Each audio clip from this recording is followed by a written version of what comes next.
Então vamos lá, pessoal, boa noite. Boa noite a todos. Estamos começando a aula de quinta-feira, dia 9 de abril, com as turmas de bacharel e a turma de licenciatura.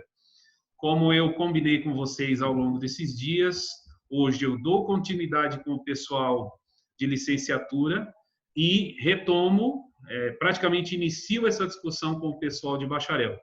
Esse formato de juntar as turmas numa quinta-feira e não na primeira aula da semana acabou criando uma situação aí que eu vou ter que repetir algumas informações, principalmente pessoal de licenciatura, mas eu vejo isso como um reforço, tá bom? Então eu peço encarecidamente que participem com seus comentários, com dúvidas, mesmo que discordem de alguma informação, porque esse é o propósito da aula de hoje, certo? Simular uma discussão como se estivéssemos ao vivo aí. Tá bom, Gabriel, Fernanda, Júlio, Gabriela, toda essa galera aí, vamos participar.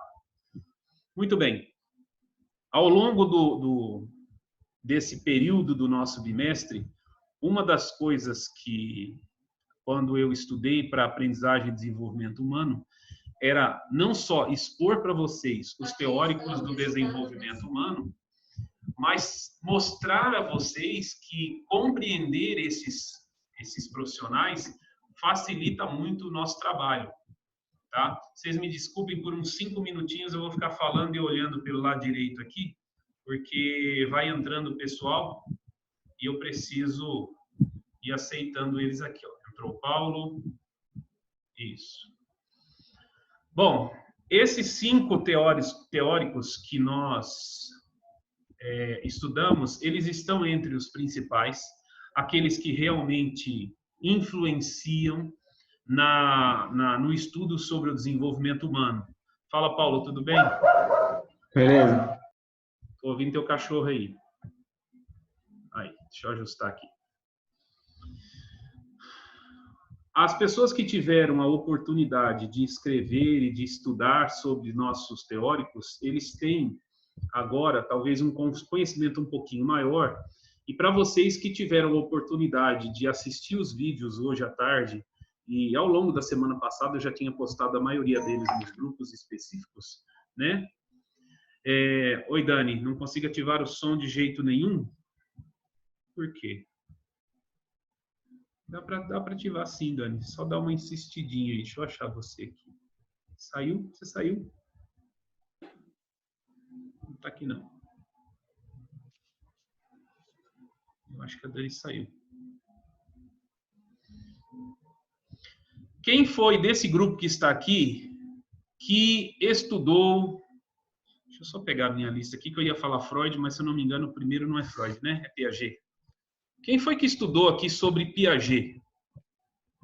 Responda para mim aí, alguém.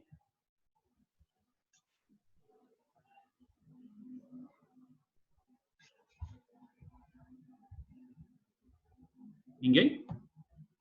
Oi, professor. O Piaget, para falar, tem que ser quem está no grupo do Piaget ou pode ser Não, eu só outra quero pessoa iniciar... indireta? Eu quero só iniciar uma discussão.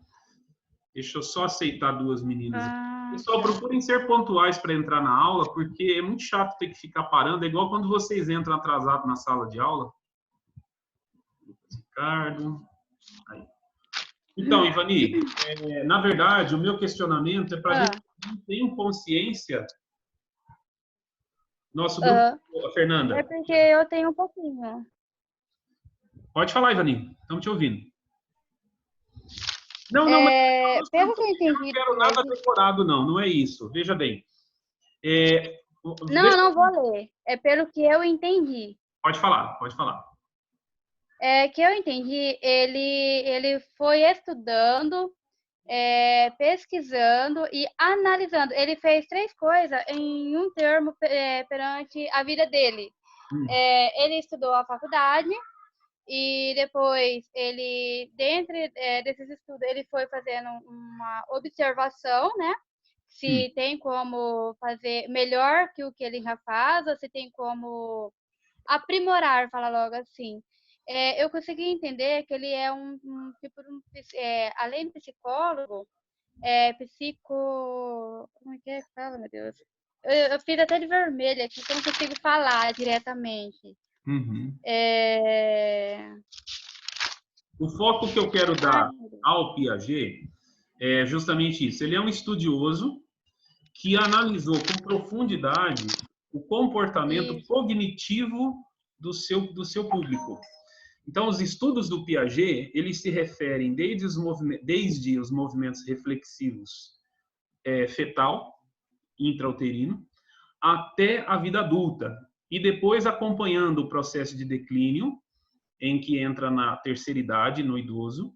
Então, ele estuda toda a influência da habilidade, do movimento, do aspecto cognitivo do indivíduo e conseguiu, ao longo desse processo, dividir em etapas. Então, o Piaget teve esse lado voltado para o cognitivo.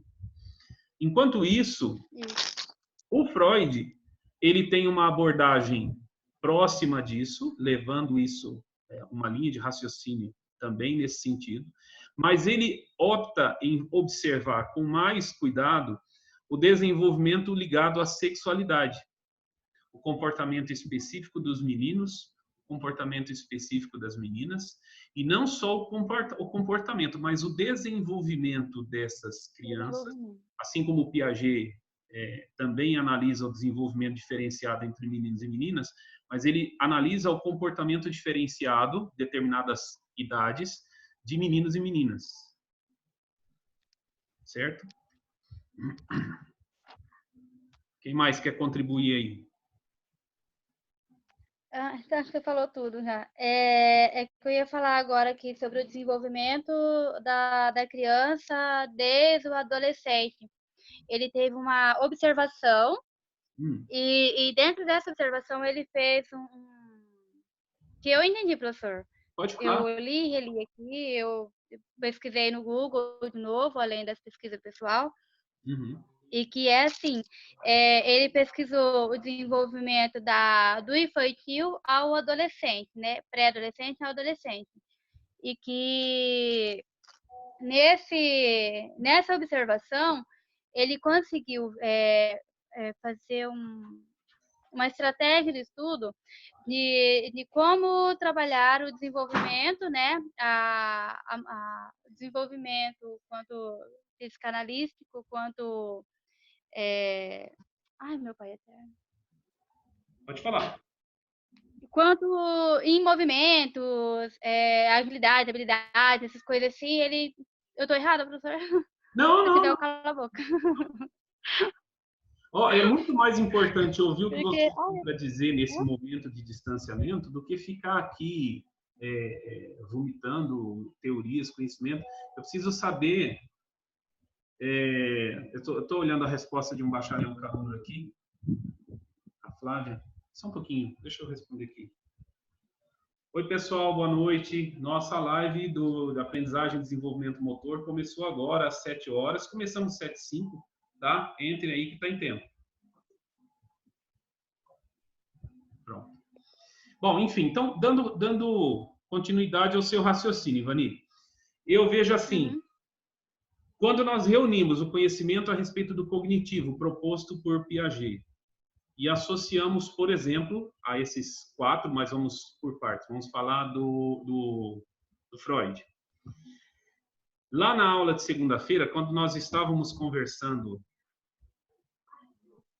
Paulo, o que está em inglês? Eu estou falando em inglês para você? Não, cara. O meu tá... As escritas? Não, o meu está em inglês, as escritas, Paulo. Mas isso é irrelevante, né? Peraí.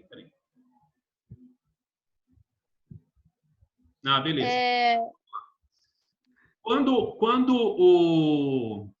o Freud ele começa a estudar a sexualidade e falar da influência que isso tem no desenvolvimento do indivíduo, e você associa isso, porque quando nós vamos falar sobre Bandura, sobre Erikson, enfim, sobre os outros, vocês vão ver que é mais comportamental do que biológico ou fisiológico, tá? Então, o que se percebe? Que há uma influência direta na qualidade de desenvolvimento desse indivíduo quando você compreende e respeita essas etapas. E aí que a gente começa a compreender, quando nós falamos assim, olha, fulano, não parece que fulano pulou fase, perdeu uma etapa da vida. Nossa, mas essa criança ela é estranha, parece que ela pulou uma fase. Na aula de segunda, quando nós estávamos falando disso em licenciatura, então o que você percebe é o seguinte, vou dar um exemplo aqui, já que tem o bacharel, deixa eu dar um admito aqui para o Lucas. Meu filho estava fazendo agachamento e, para surpresa da minha esposa e minha, ele já é atleta e blá, blá, blá, 13 anos, ele não sabia fazer agachamento. Peraí, gente, agachamento é uma coisa tão simples, né? Agachar, colocar lá um elemento, uma vassoura, um cabo de vassoura nas costas e agachar. Então, ele tinha dificuldade de agachar sem tirar o calcanhar do chão. O que é isso? Isso é incompetência?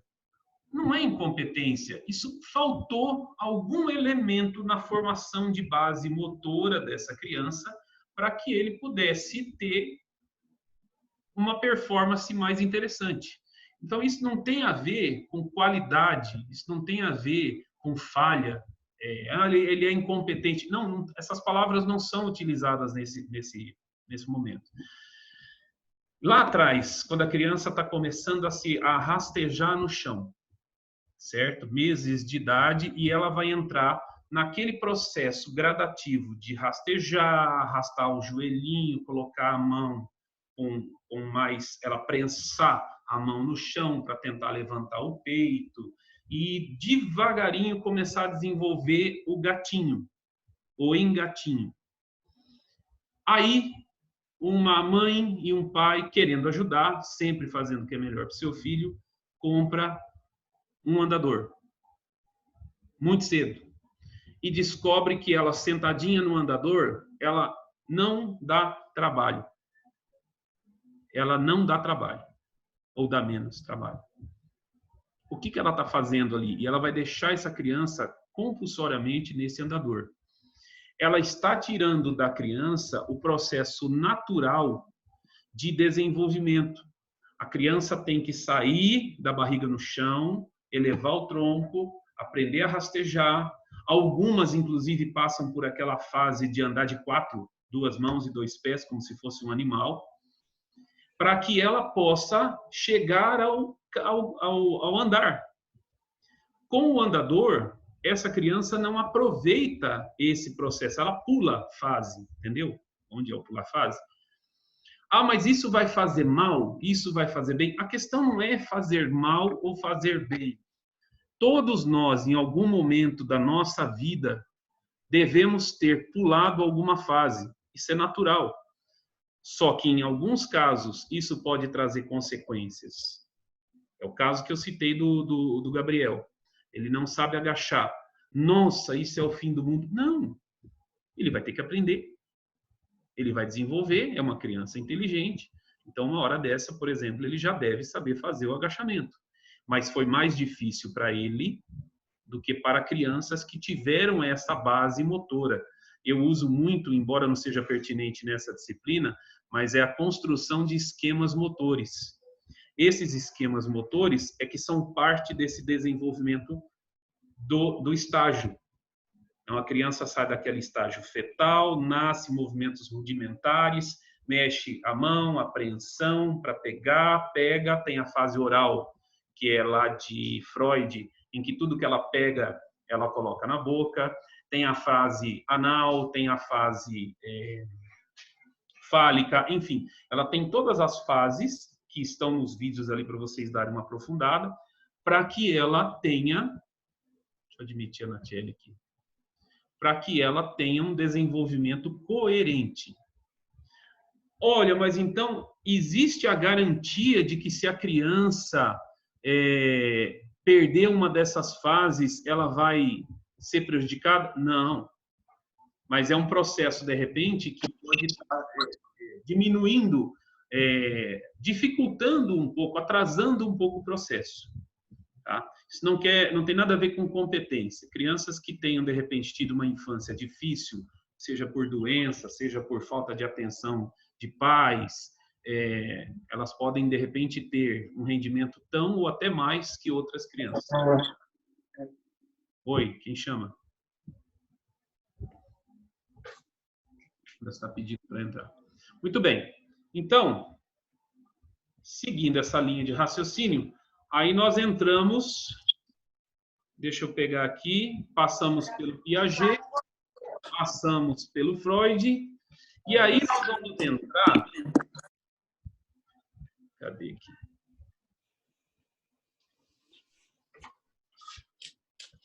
Não, estou chegando. Erikson. Vamos lá. O Erikson, ele tem uma visão diferente, totalmente diferente. Não é uma questão de considerar Freud e Piaget errado, não é nada disso. É apenas uma visão, um foco em uma outra forma. O Erikson, ele tem um foco voltado para o aprendizado desse indivíduo através da crise. Tá? Então, deixa eu ler um trechinho aqui. A resolução bem-sucedida de cada uma das crises criadas em torno dessa pessoa em desenvolvimento está psicologicamente fortalecida para a resolução da crise e assim sucessivamente. Então, a criança ela cresce gradativamente ao longo de um processo de crise. Tá? Segundo o autor Erikson, cada fase da vida suscita uma crise que pode ser resolvida positiva ou negativamente. Então, gente, tem alguém fazendo um barulho aí estranho? Está atrapalhando um pouquinho. Dá uma conferida aí. Fala, Douglas, tudo bem? Tranquilo? O Igor está chegando. Bom, então, como eu estava dizendo, o Erikson, ele fala justamente sobre crises, sobre, vamos usar uma outra expressão, desafios. Esse exemplo que eu dei para vocês a respeito do... Oi, Lucas, boa noite. Da criança e do andador, é um exemplo perfeito. Um outro exemplo que você pode ter a respeito disso, de enfrentar uma crise e crescer com ela. Quem aqui teve a oportunidade de aprender a andar de bicicleta? E desses que estão aqui, que vão dizer que aprenderam a andar de bicicleta, quantos andaram com rodinha? Desses que não andaram com rodinha, por exemplo, como eu, não é porque eu era o cara e eu queria andar sem rodinha, porque não tinha rodinha. Então, eu tive que enfrentar aquela crise e aprender mais rápido que os outros, porque os meus joelhos não aguentavam mais água, sal e limão que a minha mãe colocava quando eu me machucava, porque eu saí do triciclo e fui para a bicicleta. Então, a crise que eu enfrentei fez com que eu aprendesse de forma mais efetiva. Não foi uma questão de competência, foi uma questão de necessidade. Certo? Então, a crise que Erikson coloca... por exemplo, olha, um outro exemplo aqui, as mamães e futuras mamães. Você fica com pena da criança quando ela está mamando na mamadeira. Tadinha, mas sai pouco leite, sai quase nenhum leite. Quem de vocês já teve a oportunidade de observar o peito de uma mãe que amamenta? Observar quando se tira leite, por exemplo, e prestar atenção na quantidade de leite que sai. Sai aquele jorro de leite que em 30 segundos enche um copo de leite? É assim que funciona?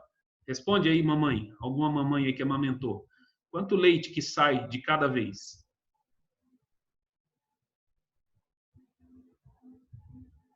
Vanice é mãe. Fernanda não é mãe, mas já viu isso.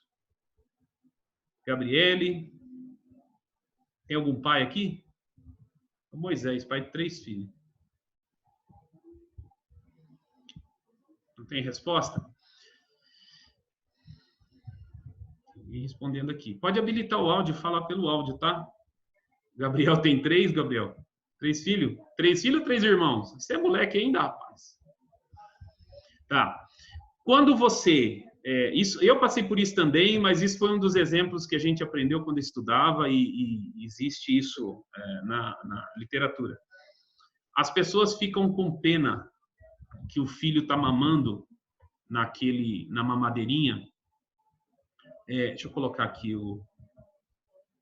aqui do lado. Aí coloquei.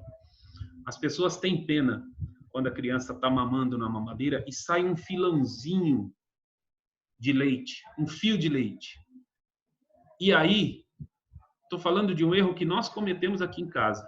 A gente vai lá e corta a pontinha da mamadeira para sair mais leite. O que foi que eu acabei de fazer? Quem arrisca? Responde para mim. Mamadeira, 250 ml, mais ou menos. Não me lembro se é 180, 250. Fico com pena que a criança está demorando muito para mamar aquele leite. Vou lá e corto a pontinha. Responde para mim. Ela vai engasgar. O que foi que eu acabei de fazer? Hein, Samira? Ela vai engasgar. Ela vai engasgar. O que mais? Você tá mimando a criança demais também, não sei, alguma coisa assim. Além do mimo, eu estou estimulando a obesidade. Por quê? Isso. Todo mundo aqui já deve ter ouvido aquela máxima de que o cérebro demora até 20 minutos para ter a sensação de saciedade. Em qualquer faixa etária. O gordo, a primeira coisa que aprende quando ele vai fazer dieta, controle alimentar e mudança de hábito é parar de comer com pressa. Né? Eu, como um bom gordo que sou, e ainda sou, mas tem que comer devagar. Então, o que acontece? A gente arregala o olho, como a criança, porque ela está com fome, e a única coisa que importa para a criança é a velocidade com que ela come para comer mais. Então, ela come, ela não se sacia, dali a pouco ela está com fome de novo, ela vai tomar outra mamadeira, vai estimular a obesidade. Outra coisa, o fato dela não ter que fazer força, preensão, sucção, porque está saindo leite à vontade, se parar a mamadeira cai na boca dela, ela não fortalece os músculos do entorno, os músculos da boca. Então, um pequeno detalhe que análise foi estudado por muito tempo por técnicos que tentaram reproduzir dentro do bico da mamadeira o consumo de leite ali, a velocidade com que o leite é ingerido, em comparação com o peito da mulher, pode provocar a obesidade nessas crianças, entre outras coisas. E, falando de Erickson, alguém acabou de falar aí que ela está sendo mimada. É a crise que ela não tem que enfrentar. Entendeu? Então, esse momento é um momento de crise. Crise não é só financeiro ou emocional. É, de repente, a falta do esforço, como é o andador, como é a rodinha da bicicleta, como é o mamar. Quando você chega é que hoje nós usamos muito esse lance da geração Nutella, geração piá de prédio, porque não faz força. É isso. É isso. Quantas crianças você conhece que nunca ralaram o joelho? Que não anda descalço na terra, na grama, que só põe o pé no chão quando está na praia? Isso cria uma falta de ambiente adequado para que ela se desenvolva com mais personalidade. Entendeu onde eu quero chegar? Você fala assim, mas o que isso tem a ver com o meu cliente, por exemplo, da academia? Como não? Você não entendeu ainda? Uma pessoa dessas, deixa eu admitir a Renata aqui, ela terá muito mais dificuldade em superar o seu limite e superar os seus obstáculos. Essa é a criança que desiste. Essa é o adolescente que não encara. Esse é o adulto relaxado. Fala comigo. Enquanto isso, você sai do Erickson. Deixa eu passar aqui.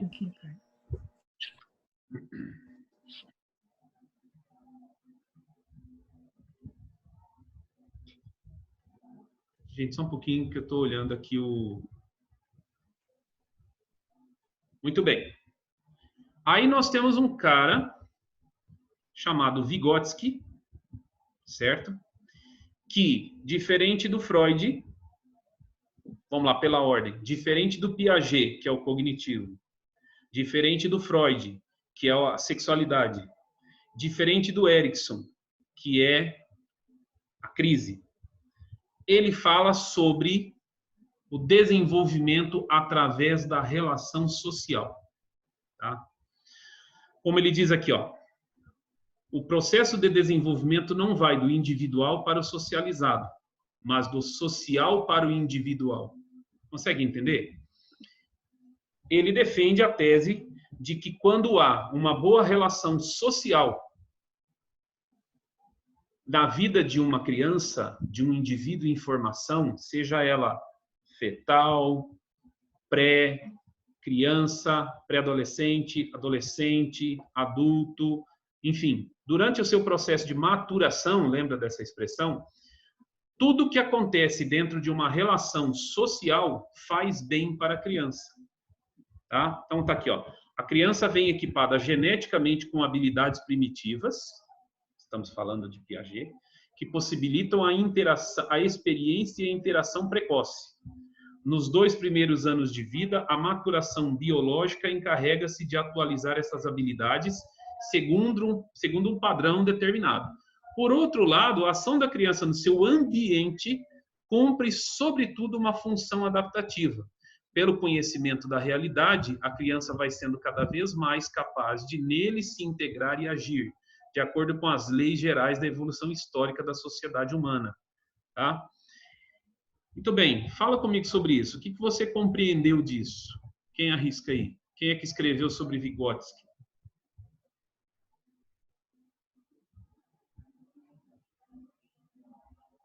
Douglas escreveu sobre quem?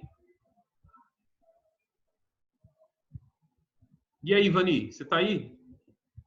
Vani foi fazer janta, hein?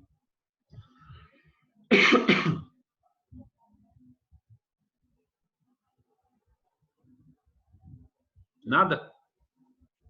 Prof? Oi. Prof, sobre bigodes eu ainda não tive a capacidade de pesquisar, sabe? Eu estava muito influenciada nesses outros. Certo. Eu não, mas eu vou fazer a pesquisa, eu vou fazer uma análise sobre ele também. Eu não, se eu falar alguma coisa, eu vou falar errado. Tá. Quem chamou aí do lado? Quem foi que chamou? Eu, Renato. Renata, diga. Tá cortando a sua voz aqui. Deixa eu ver. Gabriela Militão perguntou sobre qual influência que ele fala. Eu não entendi muito bem. Então, vamos lá. Vamos repetir. Antes de passar a palavra para mais alguém, deixa eu fazer os comentários.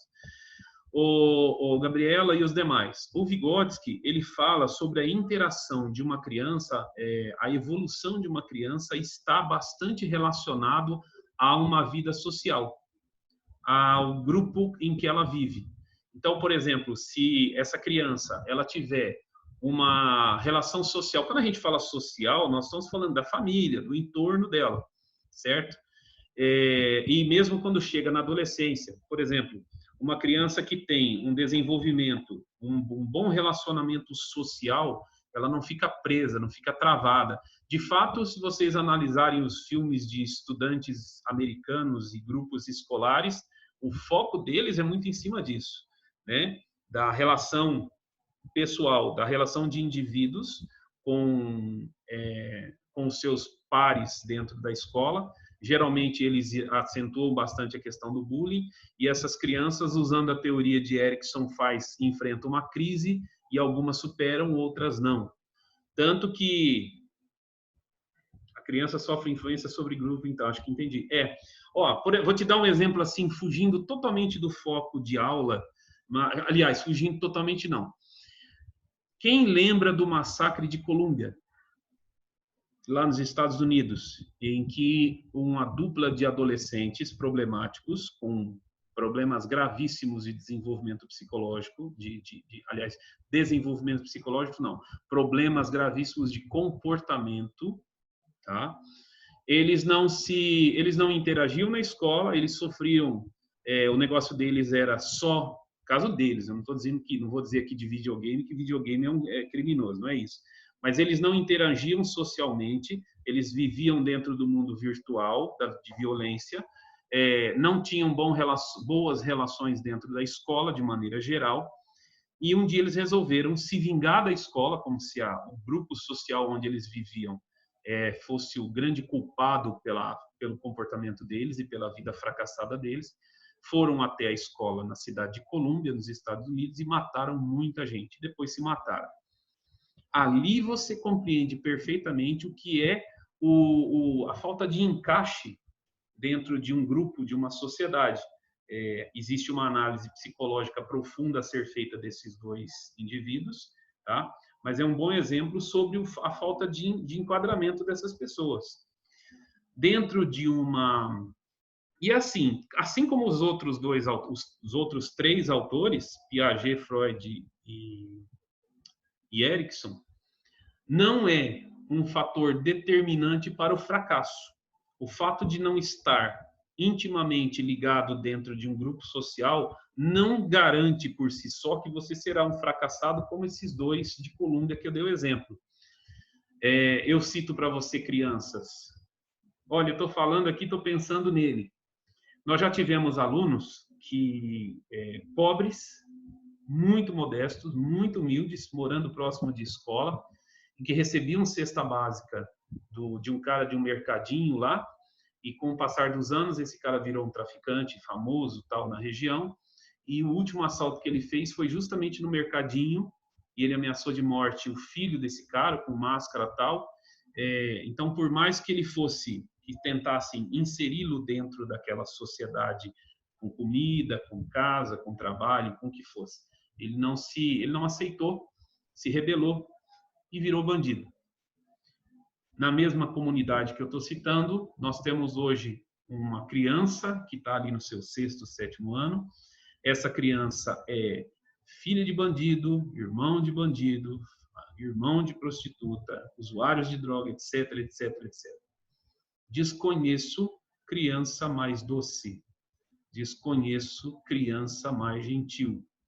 Não tem nada a ver com os demais. Interessante, né?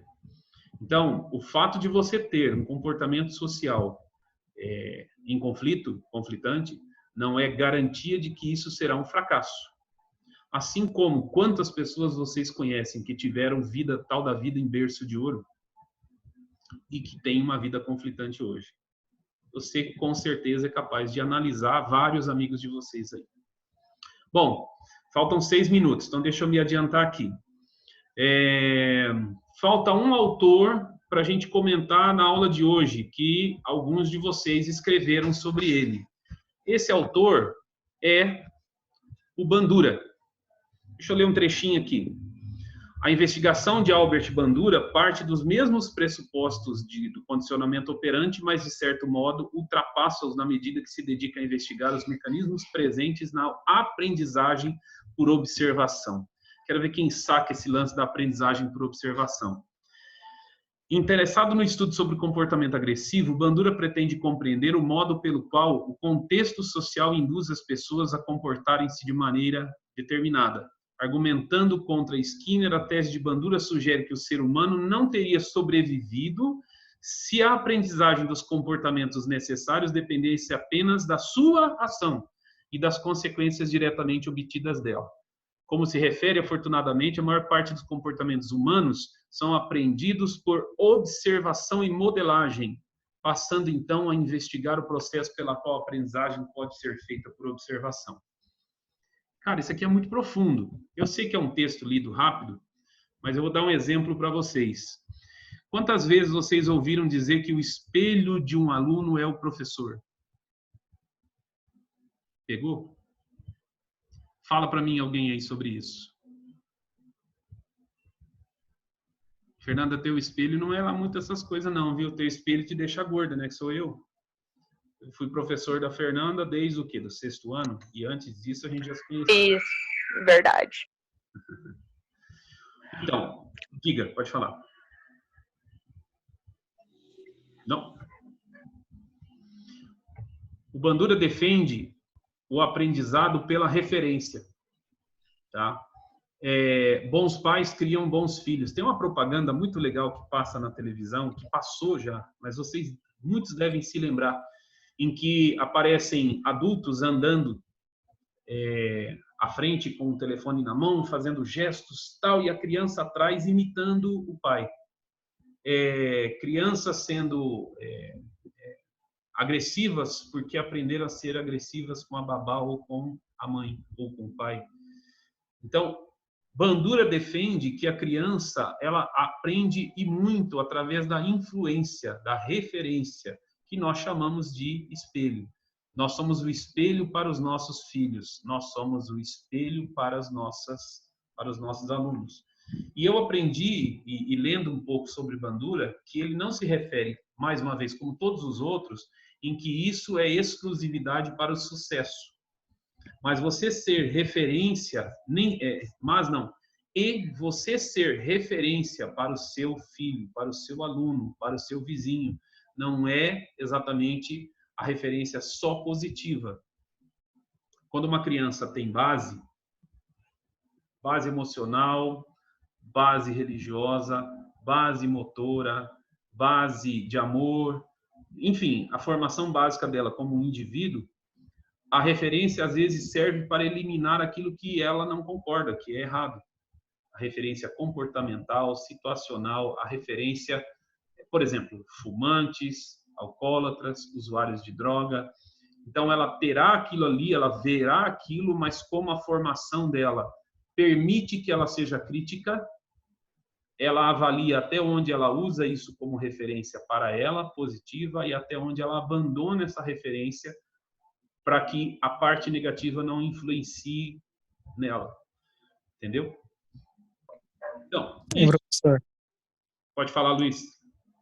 igual assim, tem casos aqui na minha cidade aqui, que é uma cidade bem violenta, bem com índice alto de criminalidade. Certo. Aí tinha um aluno que estudava com nós, que ele tipo não tinha nenhuma base em casa familiar. Ele era bem aquele tipo assim. Aí na escola, nós temos um professor, foi um professor bom que eu tive aqui, que ele conseguiu fazer aquela criança ter uma base bem diferente. Ele conseguiu fazer a criança, sabe, ele mudou muito por causa da referência que ele teve na escola.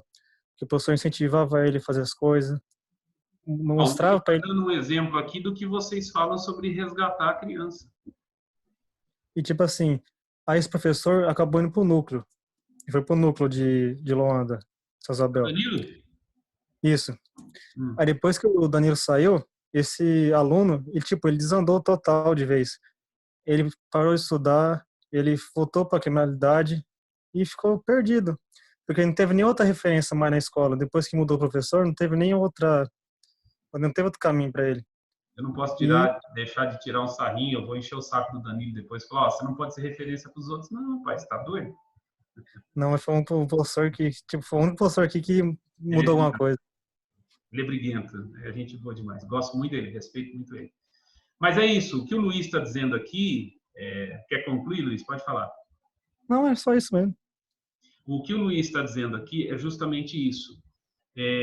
Nós termos referenciais positivos e negativos, e Bandura defende que a criança aprende através desse referencial. Isso aí é óbvio. É uma coisa assim, ele através do estudo ele comprova isso, mas isso é evidente para nós, né? Os bons exemplos nos influenciam, né? Em todas as áreas, no esporte, na política, na cultura, na saúde, na higiene, enfim, na família, na religião, tudo, né?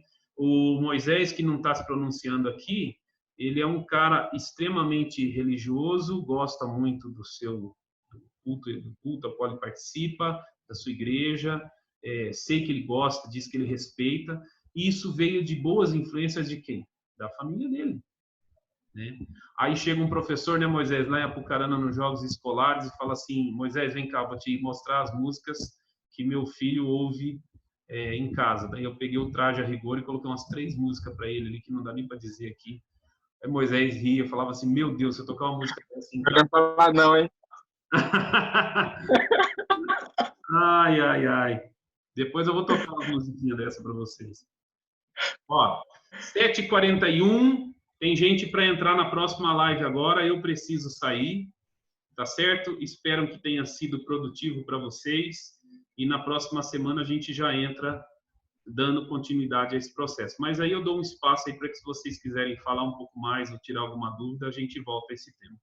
Reforço a todos que estão aqui, aos que vão assistir esse vídeo gravado, para que assistam os trabalhos de seus colegas. Estão todos os links ali. Beleza? 10 segundinhos aí para quem quer deixar um recado, fazer pergunta. Precisar, a gente faz mais que 10 segundos, não tem problema não. Dúvidas?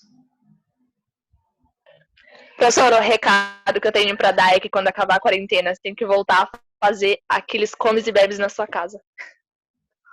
Oferecida. Essa Fernanda é a Fernanda da Pamonha. Eu vou contar essa Concordo, Fernando. Concordo. Obrigado, Moisés, obrigada.